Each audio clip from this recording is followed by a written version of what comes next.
Assalamualaikum warahmatullahi wabarakatuh. Sahabat sekalian, yang semoga senantiasa dirahmati oleh Allah Subhanahu wa taala.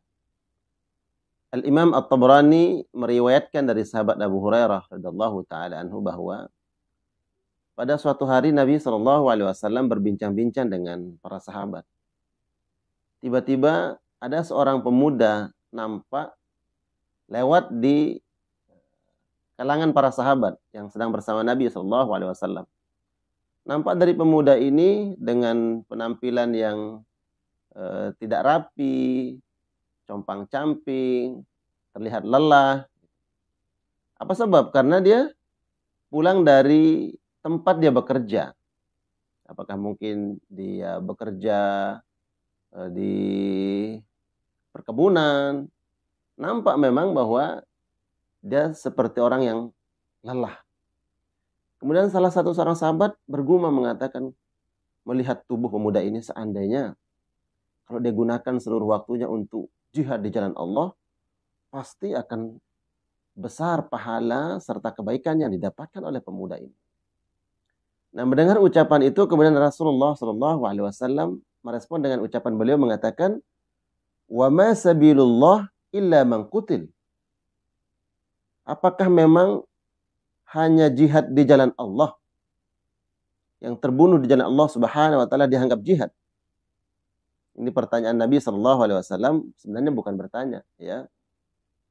Dia ingin menekankan Nabi sallallahu alaihi wasallam bahwa untuk mendapatkan kemuliaan pahala jihad di jalan Allah tidak harus hanya lewat jihad raf'us saif, mengangkat senjata.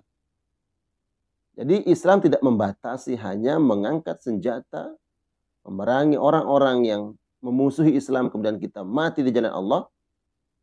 Itu hanya itu saja sebagai jalan syahid di jalan Allah, mendapatkan kemuliaan dan pahala. Nabi mengatakan bukan itu saja jalan untuk mendapatkan kemuliaan.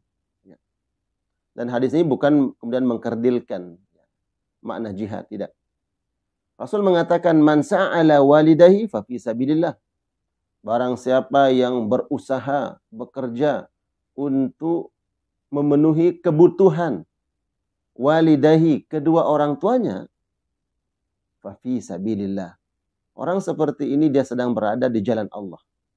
Jadi keutamaan seorang anak yang menafkahi orang tuanya, maka Nabi mengatakan ini sama keutamaannya dengan orang yang berjihad di jalan Allah Subhanahu wa taala. Wa man sa'a ala 'iyalihi fa fi sabilillah. Barang siapa yang berusaha, bekerja untuk memenuhi kebutuhan keluarganya yang menjadi tanggung jawabnya, istri, anak-anak, dan orang-orang yang ada di rumahnya yang menjadi tanggung jawab untuk dia penuhi kebutuhan mereka. Maka ketika dia keluar rumah, mencari nafkah, mencari rezeki untuk memenuhi kebutuhan mereka, fa fi sabilillah, maka dia berada di jalan Allah Subhanahu wa taala. Maka bergembiralah, Masya Allah, mereka-mereka yang menjadi kepala rumah tangga yang bertanggung jawab, yang niatnya untuk menjaga kemuliaan, kehormatan, dan martabat keluarganya agar tidak meminta-minta dan mengharapkan belas kasih dari orang lain. Dia berusaha keras, bekerja keras untuk memenuhi kebutuhan keluarganya, istri, anak-anak, dan orang-orang menjadi tanggung jawabnya. Atau memenuhi kebutuhan kedua orang tuanya, dia nafkahi. Maka semua itu adalah jihad di jalan Allah Subhanahu wa taala. Kemudian yang terakhir Nabi mengatakan, wa man sa'a mukathiran fa fi sabilit tagut. Tapi kalau ada orang yang bekerja, keluar rumah, banting tulang, peras keringat, untuk mengumpulkan sebanyak-banyaknya harta dunia. Tujuannya hanya untuk mengumpulkan sebanyak-banyaknya. Maka apa kata Nabi? Fa fi sabilit tagut. Dia ini sedang berada di jalan apa? Jalan tagut. Tagut adalah sesuatu hal yang diibadahi selain Allah. Jadi hati-hati. Perlunya kemudian kita menjaga niat kita. Orang yang keluar rumah mencari nafkah untuk kebutuhan keluarga, maka dia sedang berada di jalan Allah.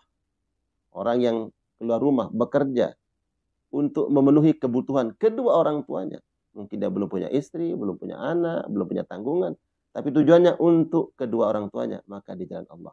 Hati-hati. Yang ketiga, kalau tujuannya takatsur, ya, menumpuk-numpuk harta, memperbanyak, berbangga-bangga dengan harta yang berlimpah, makanya orang yang berada di jalan tagut, di jalan selain Allah Subhanahu wa taala. Semoga bermanfaat. Wassalamualaikum warahmatullahi wabarakatuh.